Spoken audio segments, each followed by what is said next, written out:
Hello, hi, good morning, guys. Welcome to you all in the one another session of Vocab Buddy. Let's begin this session with amazing tricks. So guys session को start करने से पहले मैं आपसे ये बोलना चाहूंगी that if you like my class, if you like my tricks, then please please hit on the like button. आपको मेरी ये ट्रिक्स काम आती हैं और जो भी आपका इनके लिए सजेशन है वो प्लीज कमेंट सेक्शन में टाइप करें और मेरे सेशन को शेयर करें। तो बढ़ते हैं हमारे क्लास की तरफ और देखते हैं हमारा पहला वर्ड। हमारा पहला वर्ड है हॉटी। लगा रहा है इंटरेस्टिंग? तो इसका मीनिंग देखते हैं क्या है। इसका मीनिंग है घमंडी और इसके सिनोनिम्स क्या होंगे? Proud, arrogant and think that you are better than others. मतलब ये मान लेना कि जो भी है हम है, हमसे बेटर तो कोई हो नहीं सकता। तो ये वो वाला हॉटी है, मतलब घमंडी। आइए ट्रिक देखते हैं इसकी। तो ट्रिक में तो हम वही लेंगे जो वर्ड को सुनते ही सबके दिमाग में आया होगा। क्या? हॉट। समझ में आ रहा है ना हॉट क्या है? तो क्या लेंगे हम?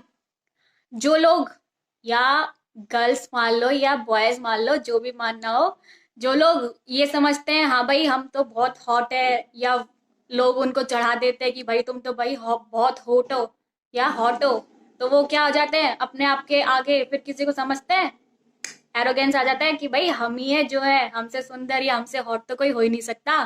तो फिर हॉटी का क्या हो गया? घमंडी।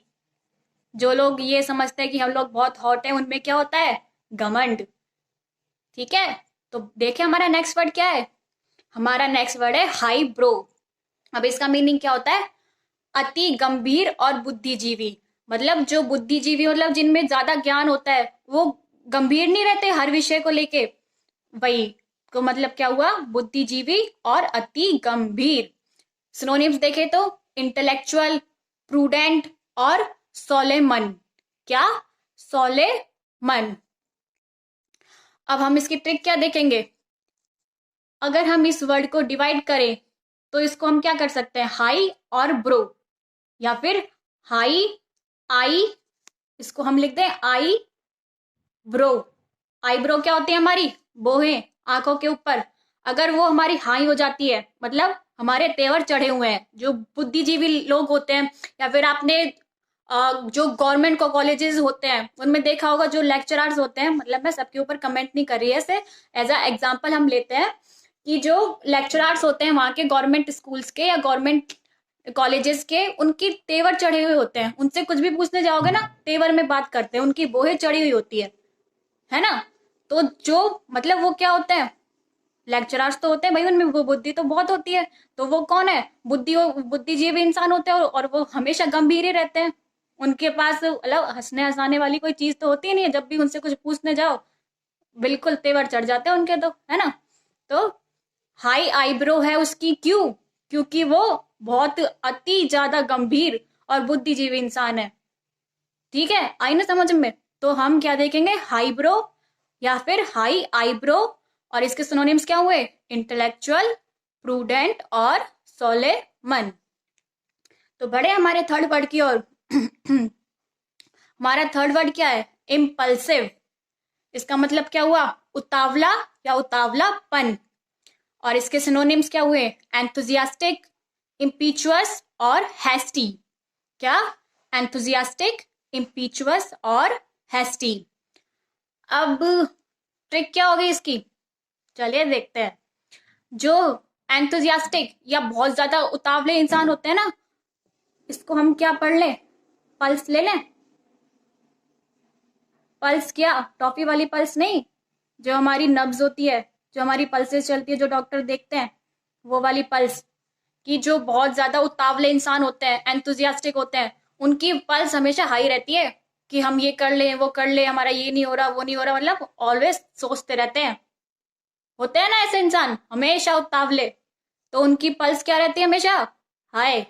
तो वो कैसे होते हैं? एंथुजियास्टिक होते हैं, बहुत ज्यादा उतावले होते हैं, इम्पीचुअस होते हैं और हेस्टी होते हैं। किसी की नहीं सुनते, बस जो करते हैं मन की करते हैं और बस करना ही होता है। तो वो होते हैं हमारे इम्पल्सिव। फिर हमारा फोर्थ वर्ड देखें क्या है। हमारा फोर्थ वर्ड है इम्पीचुअस। क्या? इम्पीचुअस। इम्पीटस, सॉरी मैंने गलत बोल दिया, इम्पीटस। ठीक है, इसका अब मतलब क्या होगा? चिंगारी लगाना या भड़काना। अब चिंगारी लगाना वो वाली चिंगारी नहीं कि हमने घर में चिंगारी लगा दी या फिर घर को आग लगा दी या कहीं और चिंगारी बम विस्फोट कर दिया, वो वाली चिंगारी नहीं। हम किसी को भड़का रहे हैं किसी के खिलाफ। ठीक है, तो इसके सिनोनिम्स क्या होंगे? ए driving force, impulse, foment, spark और स्टिमुलस। दोबारा देखते हैं।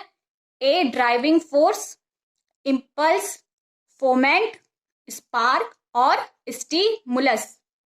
अब हम इसकी ट्रिक देखते हैं क्या बनाएंगे।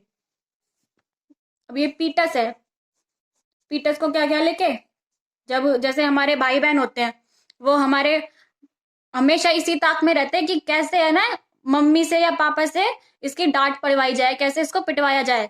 तो क्या इसको पिटवाना या फिर पीटना,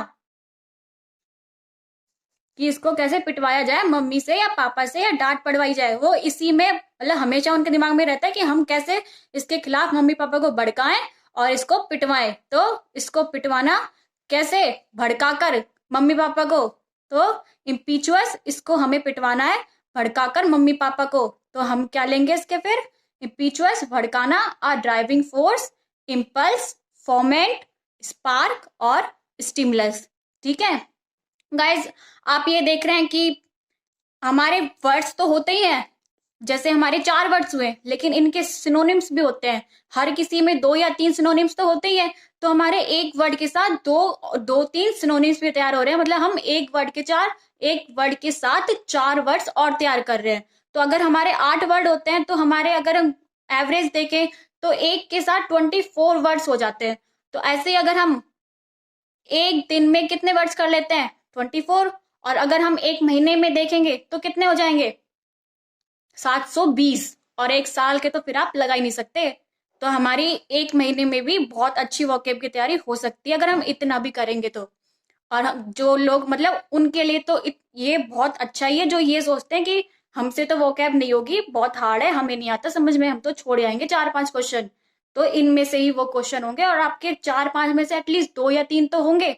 जहाँ पे 0 आपके हो रहे हैं वहां 2 या 3 हो रहे हैं, वो कितना अच्छा है। और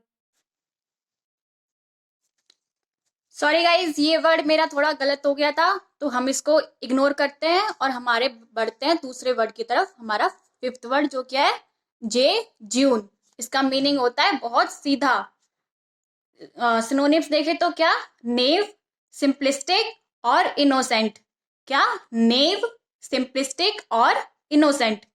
अच्छा जी, अब आते हैं इसकी ट्रिक पे। देखना कितनी इंटरेस्टिंग ट्रिक है इसकी। हम इसको पढ़े तो हम क्या पढ़ सकते हैं इसको? जीजू। क्या होता है जीजू? आजकल तो भाई हर वर्ड का ही शॉर्ट फॉर्म आ गई, चाचा का चाचू, जीजा का जीजू। तो क्या होता है जीजू? हमारे बहन या कोई भी लड़का हो या लड़की हो, उसके जो भी बहन होगी उसके पति को अपन जीजू नहीं बोलते। तो बस आज जीजू से ये ट्रिक याद करते हैं। हाँ जी भाई, जब हमारा मतलब कोई भी भाई होता है या बहन होती है, वो क्या चाहते हैं कि हमारी उसकी बहन की शादी किसी ऐसे लड़के से हो जो बहुत सीधा हो, उसको अच्छे से रखे, प्यार से रखे, हमेशा उसका ख्याल रखे। है कि नहीं? ढूंढते हैं ना ऐसे ही। तो भी वही कैसा जीजू चाहिए हमारी बहन के लिए? वो जो सीधा हो। और लेकिन इससे एक और वर्ड याद दिलाती हूँ आपको।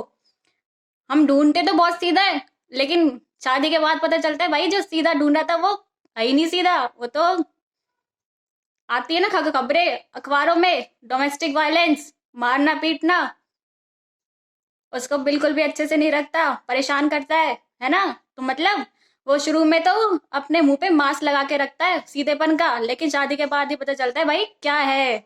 जब पता चलता है हमने क्या ढूंढा था। तो मास्क लगा के रखने से याद आया, हमने 2nd क्लास में पढ़ा था मस्क्यूरेड। क्या था? ढोंगी, प्रिटेंडिंग कि उसने अच्छेपन का मास्क लगा रखा था, लेकिन वो बिल्कुल अच्छा नहीं था। मस्क्यूरेड, प्रिटेंडिंग, ढोंगी। तो आते हैं हमारे इसी वर्ड पे। जीजा ढूंढना है भाई हमारी बहन के लिए, कैसा? बहुत सीधा। हो गई याद? तो चलिए बढ़ते हैं नेक्स्ट वर्ड पे हमारी पे।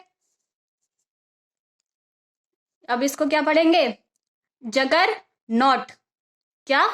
जगर नॉट। अब इसका मीनिंग होता है बहुत ज्यादा हमें फोर्स लगा रहे हैं किसी चीज पे। क्या? बहुत ज्यादा उसको फोर्स लगा रहे हैं, उसको धक्का मार रहे हैं। अब इसको हम पढ़े, a huge powerful and overwhelming force. क्या?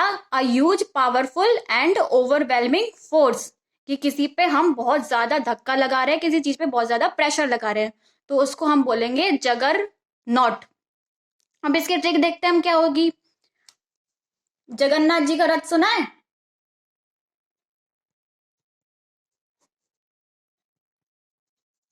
जब जगन्नाथ जी का रथ निकलता है तो उस पे कितने लोग धक्का मारते हैं, कितना जोर लगता है उस पे, है ना? देखा ना जगन्नाथ जी का रथ, तो जगरनॉट से जगन्नाथ जी रथ। क्या? जगन्नाथ जी का जब रथ निकलता है तो वो रथ के पीछे बहुत ज्यादा धक्का लगाना पड़ता है, बहुत ज्यादा फोर्स लगता है। तो जगन्नॉट का क्या हुआ? अ ह्यूज पावरफुल ओवरवेलमिंग फोर्स। ठीक है, हो गया याद। अब हमारा सेवंथ वर्ड देखते हैं। सेवंथ वर्ड है हमारा ल्यूकर। क्या? ल्यूकर। LUCRE, ल्यूकर। इसका मतलब होता है मनी, पैसा, कैश। वैसे तो इसका हिंदी में मीनिंग होता है काली कमाई। ऐसा मनी, ऐसा कैश जो डिसऑनरेबल वे में कमाया गया हो। गेन्ड मनी इन डिसऑनरेबल वे, मतलब गलत चीजों से, गलत कामों से कमाया गया धन, वो होता है हमारा मनी, कैश, ल्यूकर। तो अब हम इसकी ट्रिक देखें। अब हम ल्यूकर को कैसे याद कर सकते हैं? लोकर। लॉकर्स होते हैं ना हमारे, जिनमें हम चीजों को उठा उठा के रखते हैं। तो ऐसा मनी या ऐसा कैश जो हमने कैसे कमाया हो, गलत कामों से, डिसऑनरेबल वे से, उसको हम खुले में थोड़ी रखेंगे। 2 नंबर का पैसा भाई कहाँ रखा जाता है? छुपा छुपा के। पड़ते हैं ना छापे IT के, जब वो कहाँ से निकलते हैं, कहीं कहीं सुरंगों में से निकलते हैं, कहीं दीवारों में से निकलते हैं, लॉकरों में से निकलते हैं। तो वही वाले लॉकर है, कहाँ पे रख। तो ल्यूकर का क्या हुआ? ऐसा कमाई, ऐसा पैसा जो हमने डिसऑनरेबल वे में कमाया हो, उसे हम कहाँ रखते हैं? लॉकर में, बिल्कुल छुपा के, किसी को पता नहीं चलना चाहिए नंबर 2 का पैसा है। ठीक है ना? आते हैं हमारे नेक्स्ट वर्ड, 8th वर्ड पे। क्या है वो? लॉकेशियस। क्या है? लॉकेशियस। इसका मीनिंग होता है बातूनी, बहुत ज्यादा बोलने वाला, मेरी तरह। तो फिर इसके क्या सिनोनिम्स देखेंगे हम? टॉकेटिव, गैरोलस और वर्बोस। क्या? टॉकेटिव, गैरोलस और वर्बोस। अब लोकेशियस को कैसे याद करें? वैसे तो इसको याद करने की मतलब कोई ट्रिक होनी नहीं चाहिए, क्योंकि इसके सामने जो सिनोनिम्स है ना, उससे पता चल गया लोकेशियस क्या है, टॉकेटिव। तो भाई हमारे कोई लोकेश भैया है, कौन है? लोकेश भैया, जो को है क्या है बहुत ज्यादा टॉकेटिव। लोकेश कोई भाई है या लोकेश जी हमारे जो भी हैं, क्या है वो? बहुत ज्यादा टॉकेटिव है, बहुत ज्यादा बात करते हैं भाई, हम अपनी बातों से ही थका देते हैं हमें तो लोकेशियस का क्या हुआ? टॉकेटिव, गैरोलस और verbose. 9th and last word है हमारा गाइस, मेलाइस। इसका मीनिंग क्या होता है? द्वेष। और सिनोनिम्स देखे तो ग्रज, इलविल और स्पाइट। ग्रज, इलविल और स्पाइट। अब हम इसकी ट्रिक देखें तो कैसे बनाएंगे? मलाई, इसमें मलाई आ रही है, खाते हैं ना मलाई, अच्छी लगती है ना मलाई, लेकिन कुछ लोगों को अच्छी नहीं लगती, वो तो दूध में से मलाई निकाल के फेंक देते फिर दूध पीते हैं। लेकिन भाई हमें तो अच्छी लगती है, हम तो दूध और मलाई दोनों साथ में पीते हैं। तो फिर क्या देखेंगे? मलाई। अच्छा, घर में होता है ना, जब भाई बहन होते हैं और मम्मी किसी एक को मलाई दे दे और दूसरे को ऐसे ही दूध दे दे, तो अब बोलते हैं ना, हाँ आपको तो यही पसंद है, इसी को खिलाओगी मलाई, हमें तो यूं ही दोगी। आ जाती है ना मन में द्वेष भावना, गंदी सी फीलिंग कि आप इसी को ज्यादा प्यार करते हो, इसी को मलाई खिलाओगे, हम तो यूं ही है, हमारा कोई मोल नहीं है। तो मन में द्वेष भावना आ गई, ग्रज आ गया, इल विल आ गई। विल क्या होती है? मतलब अच्छी भावना, और उसके आगे इल लग गया तो बुरी भावना। और स्पाइट मतलब हेट, द्वेष भावना, कुछ भी बोल सकते हैं इसको। तो मलाइस, द्वेष, ग्रज, इलविल और स्पाइट। तो गाइज यहीं पे हम एंड करते हैं हमारे सेशन को। आई होप सो आपको ये ट्रिक्स आज अच्छी लगी होंगी, पहले से ज्यादा और भी मेहनत हुई है इस पे, और ये ट्रिक्स के थोड़े थोड़े पार्ट यहीं पे लिखे होते हैं, तो चाहे तो इनको नोट कर लेना, याद आ जाएंगी। तो guys at the end please मेरे सेशन को लाइक कीजिए, मुझे सपोर्ट कीजिए, मेरे सेशन को शेयर कीजिए और खुश रहिए, मस्त रहिए, पढ़ते रहिए, बढ़ते रहिए वीडियो बड़ी के साथ। Thank you guys.